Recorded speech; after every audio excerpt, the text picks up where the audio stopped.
स्टँडला किंवा गौराईला साडी अगदी सोप्या पद्धतीने कशी नेसवायची तेही 5 मिनिटांमध्ये चला पाहूयात।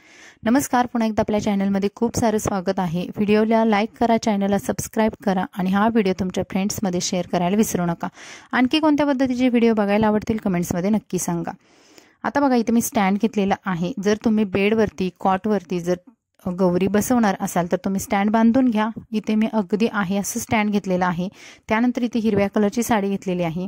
ही साडी आपल्याला स्टँडच्या पाठीमागून आणायची आहे। आता साडी पूर्ण खोलून झाल्यानंतर एका बाजूला आपल्याला असा साडीचा भाग ठेवायचा आहे आणि साडी फोल्ड करायची आहे। कारण स्टँडची हाईट आहे ती कमी असते, त्यामुळे आपल्याला आतमध्ये जेवढ्या हाईटचं आपलं स्टँड आहे त्याच्या हिशोबाने साडी अशी फोल्ड करून घ्यायची आणि स्टँडची जी कंबर आहे तिथे आपल्याला गाठ बांधून घ्यायची आहे। बरोबर मध्ये समोरच्या साईडला अशा 2 काठी एकमेकांवरती बांधून घ्यायच्या आहेत, म्हणजे आपली साडी सुटू नये, हालू नये यासाठी घट्ट गाठ अशा 2 बांधून घ्यायच्या। बांधून घेतल्यानंतर साडीचा ज्या बाजूला कमी भाग राहिलेला आहे डाव्या बाजूचा तो भाग आपल्याला अशा पद्धतीने हाताने गोळा करायचा। जर आता तुमचा भाग कमी उरत असेल तर तुम्ही ऑलरेडी गाठ बांधतानाच साडीचा डाव्या बाजूचा भाग आहे थोडा जास्त सोडून घ्या, जेणेकरून आपला काष्टा व्यवस्थित येईल। त्यानंतर साडीच्या बरोबर स्टँडच्या मधून आपल्याला साडी अशी बाहेर काढून मागच्या साईडला घ्यायची आहे। आता आपण लहान मुलींना वगैरे नेसवताना दोन्ही पायांच्या मधून घेतो, तर तसं इथे स्टँडच्या बरोबर मधून मागच्या साईडला जो गॅप आहे तिथून साडी बाहेर काढून घ्यायची आणि त्यानंतर आपल्याला अशा प्लीट्स करायच्या आहेत। प्लीट्स करताना जो साडीचा सर्वात वरचा काठ येतोय तिथून अशा प्लीट्स आतमधल्या साईडला करत जायचं आहे। बघा, अशा पद्धतीने काष्टा बनवायचा। खूप सोपी पद्धत आहे, काही भरपूर वेळ लागत नाही। तुम्ही 5 मिनिटाच्या आत अशी साडी नेसवू शकता आणि ही इतकी सिक्युअर राहते, निघत नाही, शिवाय दिसायला खूप सुंदर दिसते ही स्टाईल। तर ही नऊवारी स्टाईल आहे, 6 वारीची आपण नऊवारी नेसवतोय गौरीला। त्यानंतर काष्टा आहे तो आतमधल्या साडीसोबत असा पिनने टाईट करून घ्यायचा, सिक्युअर करून घ्यायचा। तुम्ही बघाल मागून काष्टा किती सुंदर आलेला आहे। साडी खूप व्यवस्थित बसते स्टँडला सुद्धा।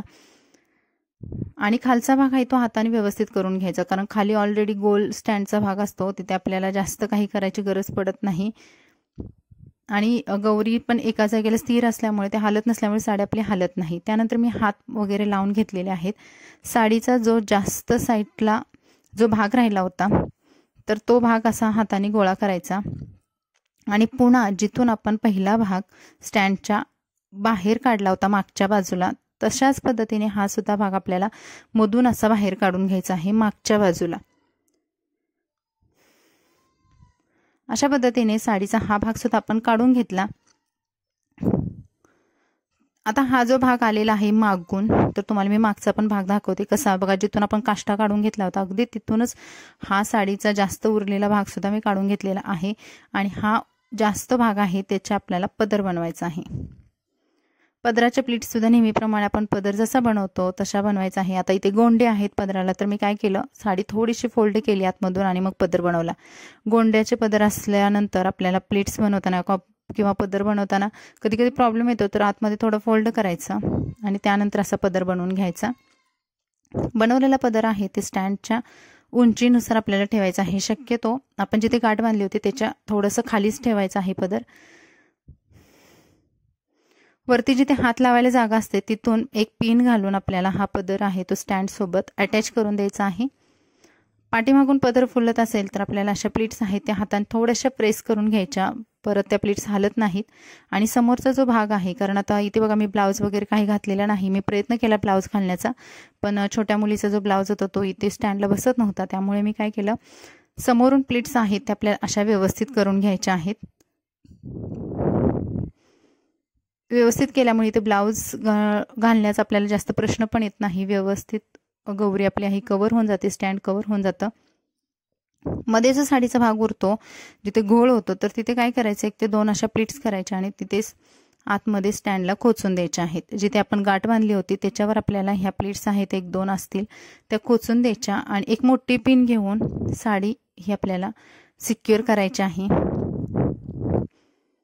आणि वरून हा जो येणारा पदराचा भाग आहे तो त्या खोचलेल्या भागाला कव्हर करून द्यायचा। आता समोरून जो साडीचा घोळ उरलेला आहे त्याच्यामधला सेंटर प्लीट पकडायची किंवा तुमच्या हिशोबाने तुम्ही जसं कम्फर्टेबल वाटेल तशा पद्धतीने तुम्ही हा साडीचा भाग पकडून गौराईच्या किंवा स्टँडच्या डावा हात आहे त्याच्या खालच्या साईडला अशा पद्धतीने एका पिनने हा भाग आपल्याला सिक्युअर करून द्यायचा आहे आणि इथे आपली साडी ड्रॅपिंग अगदी मस्त होते। गौराईला दागिने घालायचे, मी मुखवटा वगैरे घातलेला आहे आणि पदर मागून घेतलेला आहे, जेणेकरून पूर्ण सर्व ब्लाऊज न घालता सुद्धा कव्हर झालेला आहे आणि कमर बेल्ट लावून साडी छानपैकी सिक्युअर केलेला आहे, बिलकुल हालत नाही। आणि हा आपल्या गौराईचा फायनल लुक आहे, तुम्ही बघाल खूप सुंदर प्रकारे अगदी स्टँडला तुम्ही या पद्धतीने साडी नेसवू शकता आणि तुमची गौराई अगदी अट्रॅक्टिव्ह करू शकता। तर हा व्हिडिओ तुम्हाला कसा वाटला कमेंट्समध्ये नक्की सांगा। समोरचा तुम्ही काष्टा बघाल जो लुक आलेला आहे तर तो खूप सुंदर आलेला आहे आणि जास्त वेळ लागत नाही, मागून सुद्धा काष्टा व्यवस्थित बसलेला आहे। तर मैत्रिणींनो चला भेटू अशाच नवनवीन व्हिडिओसोबत, मस्त राहा, खुश राहा, बाय बाय।